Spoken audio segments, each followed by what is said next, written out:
जय भीम सर. जय भीम. रमेश टेलिव्हिजन युट्यूब चॅनल मनपूर्वक स्वागत. सर, आपणाला बातमी कळलीच असेल, आंबेडकरी चळवळीतील अतिशय महत्वाचं व्यक्तिमत्व, चळवळीचे आधारस्तंभ, मार्गदर्शक आणि ज्यांनी आपलं सारं आयुष्य मान्यवर कांशीरामजींसोबत सावलीसारखं घालवलं. मान्यवर कांशीरामजींनी जेव्हा बहुजन समाज पक्ष या पक्षाची स्थापना केली, तो पक्ष अवघ्या भारतभरात त्या पक्षाची पाळंमुळं रुजवण्यासाठी, इतकंच नव्हे तर आंबेडकरी चळवळ पूर्ण भारतभरात कांशीरामजींसोबत रुजवण्यासाठी ज्यांनी आपल्या आयुष्याचं योगदान दिलं, ते आदरणीय डॉक्टर सी.पी. थोरात सरांचं तारीख 18 ऑक्टोबर 2025 रोजी निधन झालेलं आहे. आंबेडकरी चळवळीमध्ये काम करत असताना त्यांच्यासोबत कधी अशी काम करण्याची तुम्हाला संधी मिळाली? सी.पी. थोरात साहेबांना आम्ही जी काय पहिल्यांदा आमची भेट झाली, ती साहेबांनी जो एक लॉंग मार्च काढला होता, जीप मार्च. त्या जीप मार्चमध्ये जेव्हा ते पुण्याला आला जीप मार्च, त्यानंतर पुण्यावरनं तो चैत्यभूमीला आला, त्यावेळेस सी.पी. थोरात, त्यांची मुलगी, तर ते सगळे, तो परिवार त्यावेळेस आम्ही चैत्यभूमी समोर बघितला. आता चैत्यभूमी आल्यानंतर मग तो मार्च पुढे दिल्लीपर्यंत गेला. तर सी.पी. थोरातांची पहिल्यांदा तिथे ओळख झाली आणि त्यानंतर आम्ही त्यांचा एक कॅडर कॅम्प नायगावमध्ये घेतला होता. मला सांगायला अभिमान वाटतो की त्यांनी व्यक्त केलं होतं की आता मी सरत्या वयात आहे, लवकरात लवकर माझ्याकडून तुम्हाला जे हवंय आंबेडकर चळवळीसाठी, भावी चळवळ पुढे नेण्यासाठी, ते आत्ताच तुम्ही रेकॉर्ड करून ठेवा. आणि आनंदाची गोष्ट ही आहे की आम्ही ठाण्याला त्यांचा पूर्ण दिवसाचा एक कॅडर कॅम्प 2 वर्षापूर्वी घेतला. त्यावेळी त्यांची तब्येत खूप चांगली होती आणि मग त्यांनी आंबेडकर चळवळीसाठी जे काय सविस्तर मार्गदर्शन केलं, त्याचे आम्ही नोट्स काढलेले आहेत. आणि त्यानंतर मग त्यांची इच्छा होती की त्यांचं जे पुस्तक, जे कांशीराम मनुवाद्यांसमोर आव्हान, ते जे पुस्तक आहे, ते पुस्तक आउट ऑफ प्रिंट झालंय, त्यांच्याकडेच फक्त एकच प्रत राहिली होती. मग त्यांनी सांगितलं की आम्हाला पुनर्मुद्रण करायचं आहे. तर पुण्यातल्याच एका संस्थेने ते पुनर्मुद्रण केलं. पुण्यामध्ये त्याचा प्रकाशनाचा मोठा कार्यक्रम झाला. तेव्हा त्यांची इच्छा होती की मुंबईमध्ये असा कार्यक्रम व्हावा. मग आम्ही तो विचार केला आणि मुंबई, ठाणे, नवी मुंबई आणि पालघर अशा 4 जिल्ह्यांचा मिळून आम्ही ठाण्यामध्ये तो कार्यक्रम केला आणि इतका तो भव्य दिव्य कार्यक्रम झाला. तुम्ही त्या कार्यक्रमाला उपस्थित होतात आणि त्यानिमित्ताने ते पुस्तक लोकांपर्यंत गेलं. आणि ते पुस्तक काय आहे, तर ते वाचल्यानंतर तुम्हाला त्याबद्दल माहिती होईल. तर त्या संदर्भात मी सुरुवातीलाच सी.पी. थोरात साहेबांना विनम्र अभिवादन करतो, कारण त्यांचं जे निर्माण झालेलं आहे ते मान्यवर कांशीरामजींच्या परिनिर्वाणानंतर 9 दिवसांनी त्यांचं निर्माण झालंय. ते खऱ्या अर्थानं मान्यवर कांशीरामजींचे सोबती होते, हे याच्यातून आपल्याला मांडता येईल. सर, तुम्ही एकंदरीत ज्या पुस्तकाचा उल्लेख केला की कांशीराम मनुवादापुढे एक आव्हान, सी.पी. थोरात सरांनी ते पुस्तक लिहिलेलं आहे. ते पुस्तक वाचताना लक्षात येतं की मान्यवर कांशीरामजी आणि सी.पी. थोरात सर यांचं बॉन्डिंग, चळवळीतलं मित्रत्वाचं आणि एका कार्यकर्त्याचं, नेत्याचं, कार्यकर्त्याचं जे बॉन्डिंग होतं ना, ते बॉन्डिंग पुस्तकाच्या पहिल्या पानानुसार, पहिल्या पानापासून ते शेवटच्या पानापर्यंत एवढं दिसून येतं की ज्याला चळवळ चालवायची त्यांनी ते पुस्तक वाचलंच पाहिजे, ज्याला संघटन उभं करायचंय त्यांनी ते पुस्तक वाचलंच पाहिजे, असं म्हणजे माझं व्यक्तिगत मत आहे. पण हा सगळा ढांडोळा वाचत असताना थोरात सरांनी जे काही योगदान दिलेलं आहे चळवळीमध्ये, त्या योगदान देण्याची त्यांची प्रेरणा नक्की कोण होते? कशामुळे त्यांना ती प्रेरणा मिळाली की हे सारं, कारण केंद्र सरकारच्या शास्त्रज्ञ पदावर काम करताना, हवामान खात्यातल्या शास्त्रज्ञ पदावर काम करणारा माणूस पंजाब सारख्या, हरियाणा सारख्या झोपडपट्टीत जाऊन रस्त्यावर बसून खातो आणि चळवळीला उभारी देतो, ही प्रेरणा नक्की कुठून आहे? खूप चांगला प्रश्न तुम्ही विचारला. पहिली गोष्ट की आपल्याला आपली पहिली प्रेरणा आपले आई वडील असतात. आणि आपण त्याला समानार्थी शब्द नसल्यामुळे सुदैवाने आपल्या सी.पी. थोरात साहेबांना त्यांचे आई वडील हे पुण्यातील बाबासाहेबांच्या चळवळीतले एक सक्रिय कार्यकर्ते होते. आणि ते सक्रिय कार्यकर्ते असल्यामुळे लहानपणापासून आपण त्याला बालकडू म्हणा, आणखीन कुठलं तरी, त्याला कडू म्हणण्यापेक्षा आपण गोड संस्कार असं म्हणूया. आणि त्या दृष्टीने घरातच बाबासाहेबांच्या चळवळीचं त्यांना पार्श्वभूमी असल्यामुळे घरातूनच त्यांना ही प्रेरणा मिळाली. आणि विशेष करून त्यांचा जन्म 1938चा असल्यामुळे तो जो काळ आहे बाबासाहेबांच्या चळवळीचा, तो सगळा झपाटून, म्हणजे पुण्यामध्ये बाबासाहेब आमदार म्हणून जात होते. पुण्यामध्ये अधिवेशनं व्हायची आणि तळेगाव दाभाडेमध्ये बाबासाहेब उतरायचे आणि सकाळचा पुण्याचा परिसर हा चवळीने असा ढवळून निघायचा. त्यामुळे सी पी थोरात साहेबांचे आई वडील हे त्या चवळीचा एक भाग होते. त्यामुळे ते प्रत्येक आंदोलनात जात असताना छोट्या चंद्रकांतला ते सोबत घेऊन जायचे. त्यामुळे आपोआपच ते चवळीचं पार्श्वभूमी त्यांना ती प्राप्त झाली आणि आई वडिलांबरोबरच हा छोटा चंद्रकांत बाबासाहेबांच्या चवळीचा एक भाग बनला. त्यांनी जे काही लिहिलंय पुस्तकामध्ये, म्हणजे जेवढी आपण चळवळीची जी काही पुस्तकं वाचतो, पण म्हणजे एकंदरीत कांशीरामजींची जी काय मुहूर्तमेढ म्हणा किंवा जी काय सुरुवात होती, पहिला जी सुरुवात होती, ऑर्डन्स फॅक्टरी पासूनची जी सुरुवात होती, ती अगदी बसपाच्या मायावतींपर्यंतची पडझड एवढ्या स्पष्ट आणि परखडपणाने जे काय मांडले त्यांनी, त्यांच्याविषयी काय म्हणाल तुम्ही? खूप चांगला प्रश्न आहे. हा. तर मला हे याबद्दल तुम्हाला सांगायचं आहे ते की ज्यावेळेस बाबासाहेब आंबेडकर तर तुम्हाला वाचायचे असतील तर तुम्हाला चांब खैरमोडे हे वाचल्याशिवाय पुढे जाता येत नाही. कारण 1920 पासून चांब खैरमोडेंनी 56 पर्यंतचा बाबासाहेबांच्या चवळीचा महाराष्ट्रातील लेखाजोखा त्याने सविस्तर घेतलेला आहे. कारण मी महाराष्ट्रातील ह्यासाठीच म्हणतोय की 1942ला बाबासाहेब दिल्लीला गेले आणि दिल्लीला गेल्यानंतर मग शंकरानंद शास्त्री आहेत, सोहनलाल शास्त्री आहेत, सोहनलाल शास्त्री. रामचंद्र बनो आहे, त्याच्यानंतर नानकचंद रत्तू आहेत किंवा एल आर बाली आहेत किंवा डी आर जाधव आहेत. ह्या 5-6 लोकांनी बाबासाहेबांचे चरित्र लिहिलेत. त्यामुळे तो 42चा नंतरचा आढावा आहे, तो दिल्लीपर्यंत 56 पर्यंतचा. पण 20 पासून तो संपूर्ण बाबासाहेबांच्या चवळीचा लेखाजोखा जो खैरमोडेंनी घेतलेला आहे. तर मला असं वाटतं की मान्यवर कांशीरामजींच्या चळवळीचा खैरमोडे कोण असेल तर ते सी पी थोरात आहेत. कारण त्यांनी इतकं इत्थंभूत माहिती, म्हणजे मला ते आवडतं यासाठी की महापुरुष घडवणारा असा कुठला कारखाना नाही आहे, परंतु सामान्य माणसाचा महापुरुष कसा घडतो हे खैरमोडेंनी जसं बाबासाहेबांच्या बाबतीत लिहिलेलं आहे तेच मला सी पी थोरातांच्या बाबतीत म्हणावं लागेल की त्यांनी ही चळवळ मान्यवर कांशीरामजी 1964 पासून जेव्हा ते अल्नॉस फॅक्टरीचं ते सुट्टीचं आणि कांशीरामजींनी तिची शपथ घेतली की बाबासाहेब की छुट्टी जिन्होंने कॅन्सल की उनकी मैं छुट्टी करके रखूंगा. इथून मग त्यांची आई भेटायला आलेली असताना पण सी पी थोरात तिथे होते आणि तो संवाद त्यांनी ऐकलेला आहे की ते म्हणाले की आपल्या आईला की तू सुवरीन हो. तर ते आजूबाजूची लोक उडाले की आईला असं म्हणतो तो असा कोण माणूस आहे की आपल्या आईला सुवर म्हणते. तर ते म्हणाले की तू सुवरीन हो इसलिए मैं सुवर हूं, ऐसे लोग कहते हैं. तो मुझे आदमी बनना है और आदमी बनाने के काम बाबा साहब की मूवमेंट करती है. तो आगे जाके मुझे बाबा साहब की मूवमेंट को योगदान देना है. तो तू यहाँ से चली जा. तो जो आई आणि मुलाचा जो संवाद आहे तो या संवादापासून इतंभूत सगळी माहिती, म्हणजे कांशीरामजींचा मान्यवर कांशीरामजी बनलेपर्यंतचा प्रवास हा या पुस्तकाचा लेखाजोखा आहे.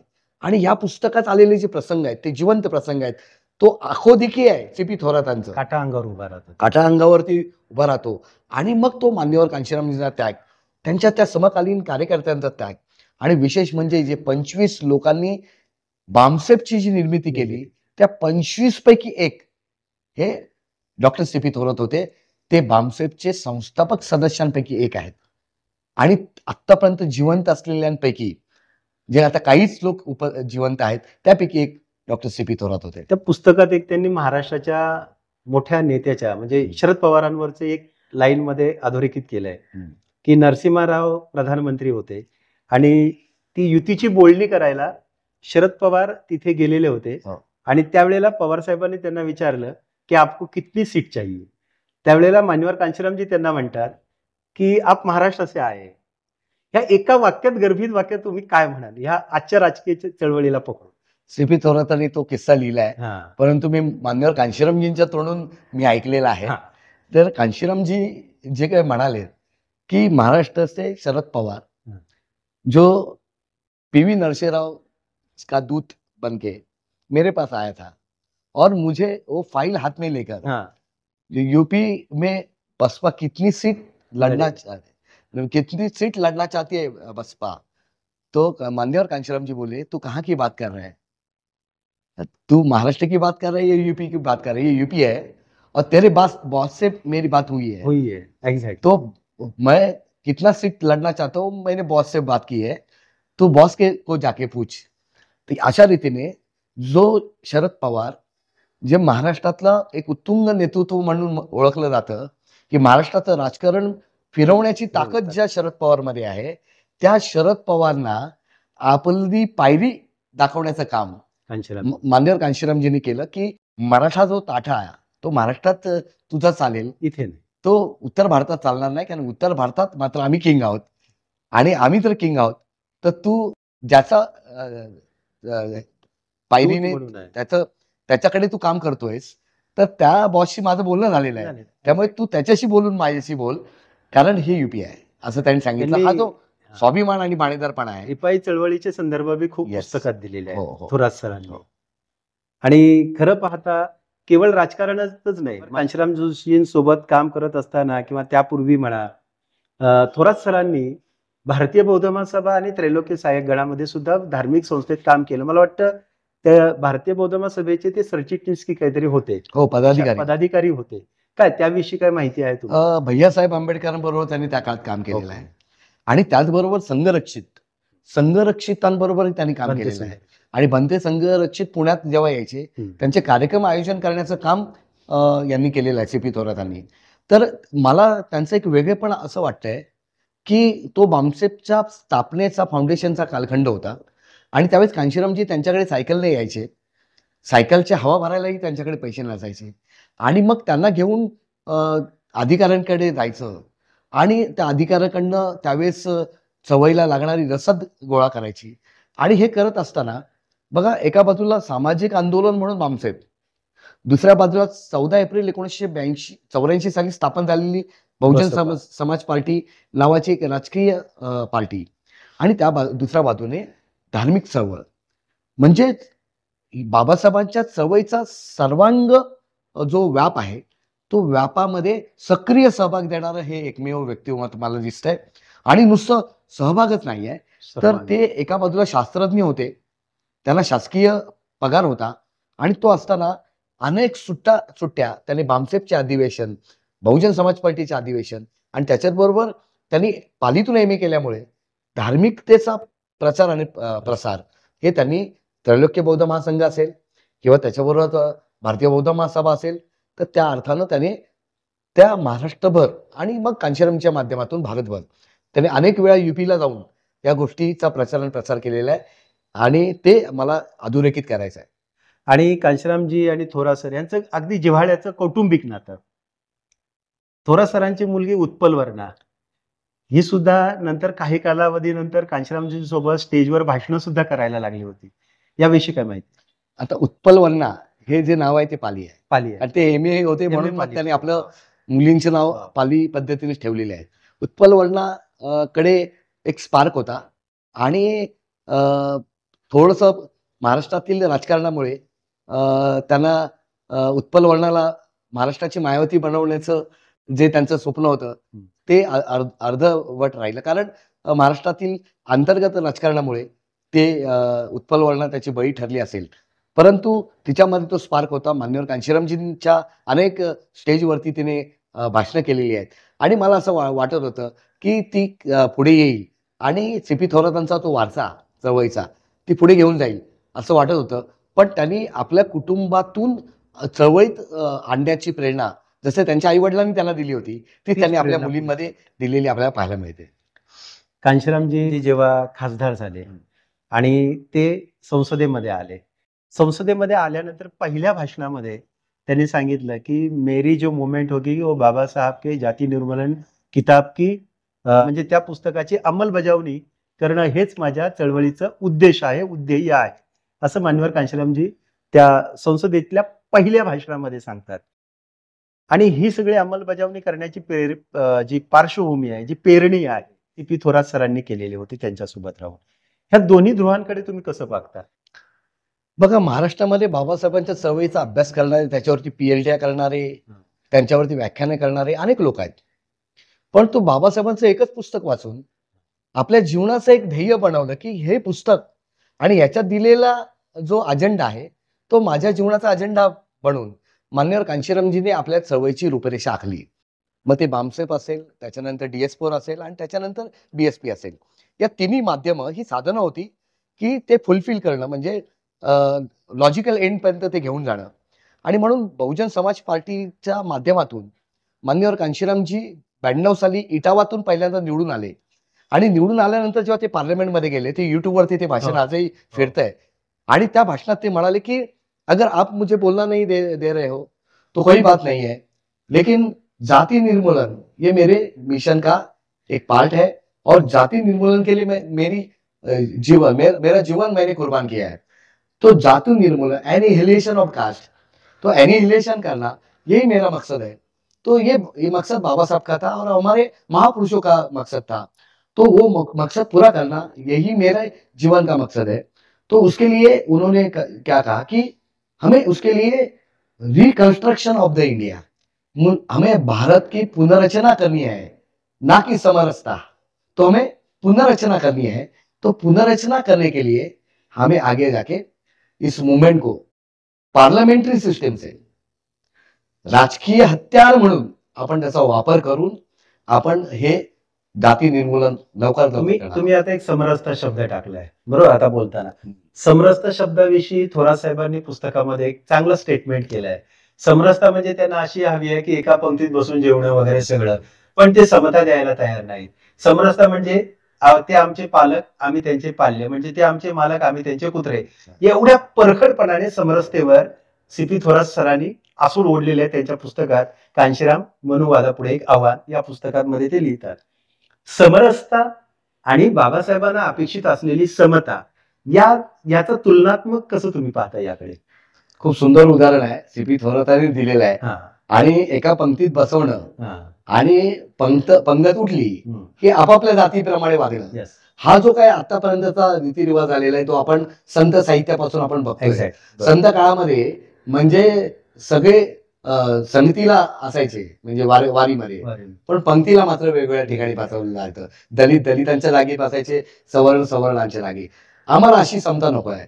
आम्हाला काय हवंय तर ते मान्यवर कांशीरामजींनी आपल्या त्या भाषणात सांगितलेलं आहे आणि बाबासाहेब आंबेडकरांनी तर जाती निर्मूलन हे पुस्तकात सांगितलेलं आहे की आम्हाला खालचा थर वरती आणि वरचा थर खाली, आणि वरचा थर खाली येताना त्याला खाली यावं लागेल आणि खालच्याला वर आणावं लागेल, तरच ती इक्वेलिटी होईल, समता होईल. कारण वरचा खूप वर आहे, खालचा खूप खाली आहे, तर वरच्याला थोडं खाली आणावं लागेल आणि खालच्याला वरती उचलावं लागेल.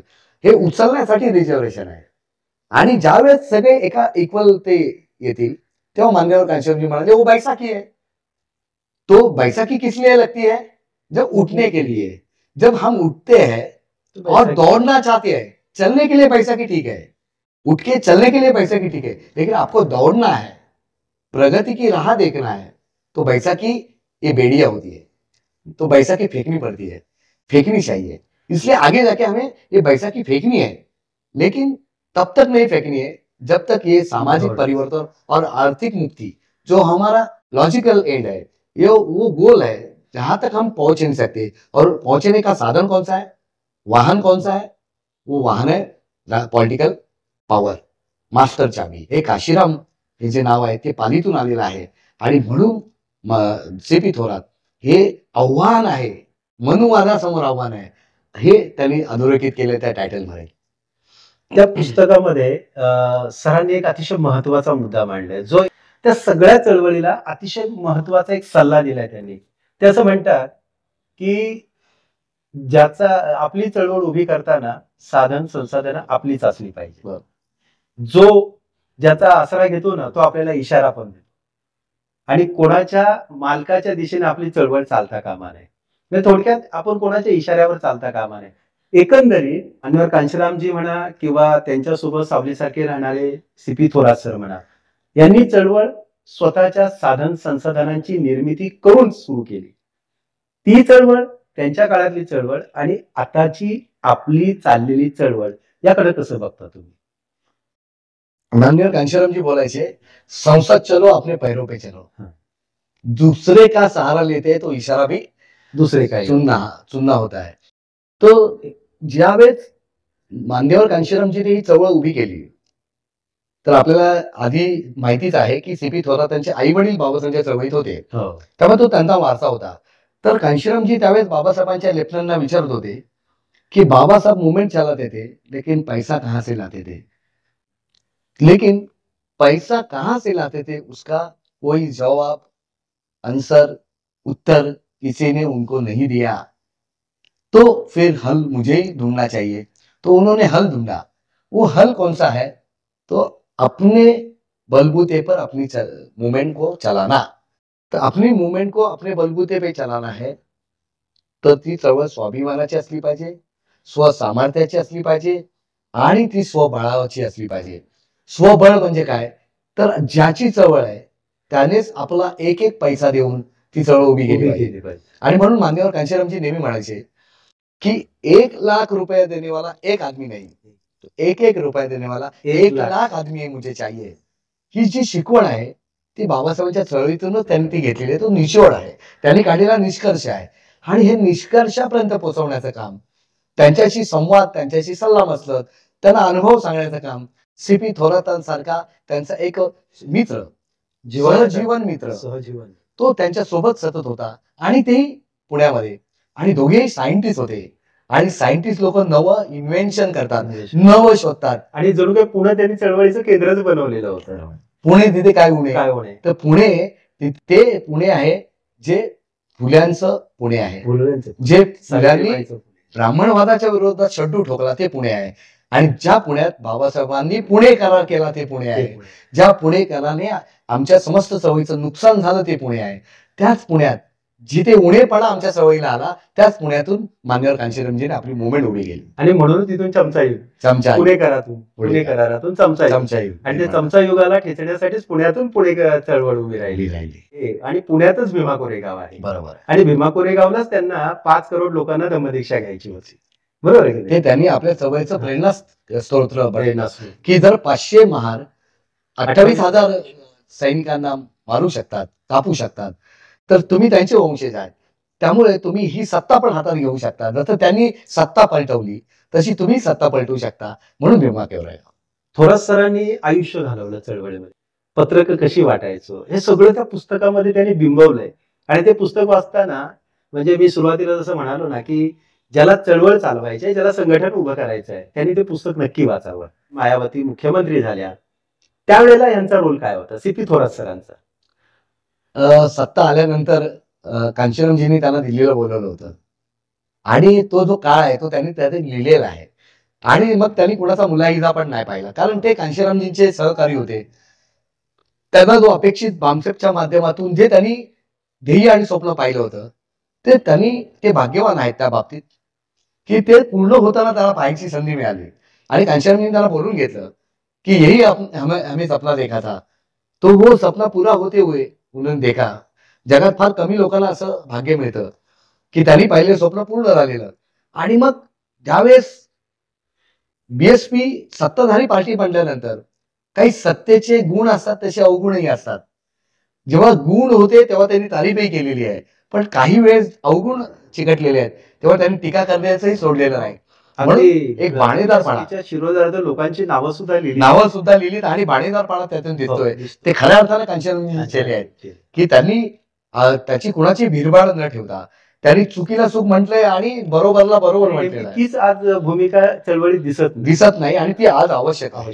कारण चळवळचं रिवाईव्ह आणि सर्वाईव्ह करायचं असेल तर पुन्हा चळवळीला गतिमान करण्यासाठी ऑपरेशनची जबाबदारी कुठल्या तरी डॉक्टरने करण्याची आवश्यकता आहे, ती डॉक्टरनी केली, आणि ती डॉक्टर सीपी थोरातांनी केली, कारण ते सायंटिस्ट होते। आणि कांशीरामजी पण सायंटिस्ट होते।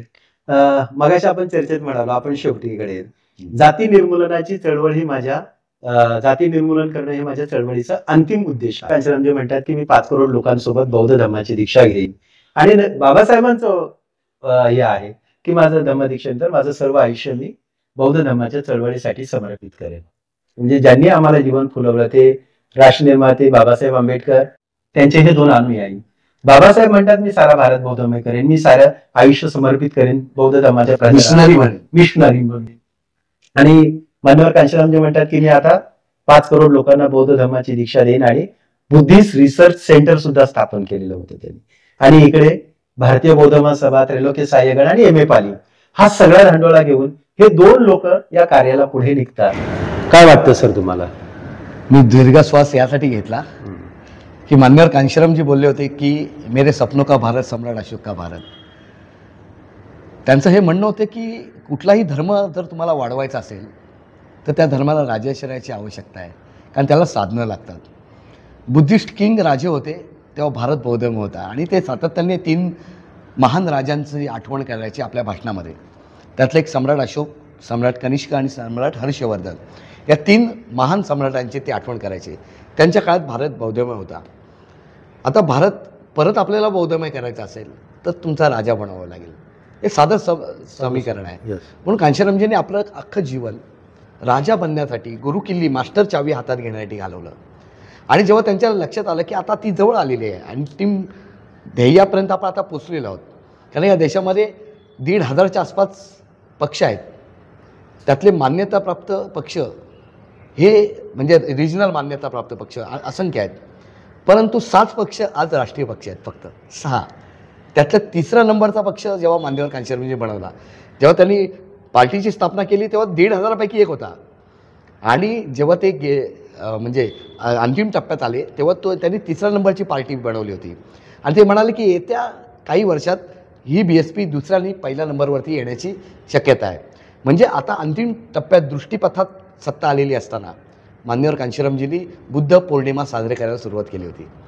या बुद्ध जयंतीच्या कार्यक्रमात कांशीरामजी म्हणत होते की मेरे सपनों का भारत, सम्राट का अशोक का भारत. तो उन्होंने त्याला तो प्रश्न विचारला गेला मीडियाने की सम्राट अशोकाचा भारतच का. तर ते म्हणाले की त्या भारतामध्ये कोणी दुःखी नव्हतं, सुखी भारत होता, अशोक भारत होता, म्हणजे कोणी शोक करत नव्हतं. असा भारत आम्हाला निर्माण करायचं जे आमच्या महापुरुषांचं ध्येय होतं. आता बघा, या ध्येयाप्रती जाण्यासाठी मान्यवर कांशीरामजींनी बुद्धिस्ट रिसर्च सेंटरची स्थापना केली होती. त्यांचं म्हणणं होतं की जसं दलित माझ्या सांगण्याने हे होतील, बौद्ध होतील, परंतु माझ्याबरोबर असंख्य असे लोक आहेत की माझ्या आधी त्यांनी वेगवेगळ्या धर्मात धर्मांतर केलेलं आहे. फॉर एक्झाम्पल, काही आमच्यातले शीख झालेले आहेत, काही ख्रिश्चन झालेले आहेत, काही मुसलमान झालेले आहेत. ते सुद्धा नंतरच्या काळात आपला धर्म सोडून ते बौद्ध धर्माकडे येणार होते. त्यामुळे त्यांचं असं ध्येय होतं की 2011पर्यंत जेव्हा जनगणना होईल, ही गोष्ट सांगतोय मी तुम्हाला, साधारणतः 2003ला त्यांची घोषणा आहे, 5 करोडला घेऊन धर्मांतर. शिवाजी पार्कलाच इथे केली होती त्यांनी, ती धर्मांतराची घोषणा केली. ते 6ला गेले, पण हे 3 वर्ष त्यांना ब्रेनफुल नाही मिळाले, कारण त्यांना पॅरालिसिस गेला ब्रेन स्ट्रोकमुळे. आणि आपल्याला हे माहिती आहे की 2006ला ते 5 कोटी लोकांना घेऊन धर्मांतर करणार होते. महाराष्ट्रातले ऑलरेडी बौद्ध झालेले 1 कोटी आणि हे धर्मांतरित 5 कोटी. तर 2011 जेव्हा जनगणना होईल तेव्हा जनगणनेमध्ये बौद्धांची संख्या ही निश्चित वाढलेली दिसेल. आणि मग त्यांचं असं ध्येय होतं की मुस्लिमांपेक्षा बुद्धिस्ट जास्त असले पाहिजेत भारतात, आणि मुस्लिम आणि बुद्धिस्ट मिळून येणाऱ्या काळात या देशाची सत्ता त्यांनी हातात घेतली तर मनुवादाला खतम करणं, अर्थात ॲनिहिलेशन करणं हे सोपं जाईल. म्हणून Kanshiramji it is a calculate leader. ते कॅल्क्युलेट लीडर होते. कुठल्या वर्षी मी कुठे असलो पाहिजे हे त्यांचं, कारण ते शास्त्रज्ञ असल्यामुळे ते बरोबर फॉर्म्युले आखत NDS हा त्यांचा जो फॉर्म्युला आहे. N म्हणजे नीड, D म्हणजे डिझायर, आणि S म्हणजे स्ट्रेंथ. म्हणजे तुम्हाला गरज, इच्छा आणि शक्ती या 3 गोष्टी जर तुमच्यात नसतील तर तुम्ही चेंज करू शकत नाही, परिवर्तन करू शकत नाही. म्हणून या 3 गोष्टी निर्माण करण्यासाठी चलो बुद्ध की ओर हा नारा त्यांनी दिला. पण एकंदरीत हा सगळा इतिहास आपण पाहतोय, म्हणजे doctor CP Thorat sir Kanshiramji यांनी सारं आयुष्य पणाला लावलं.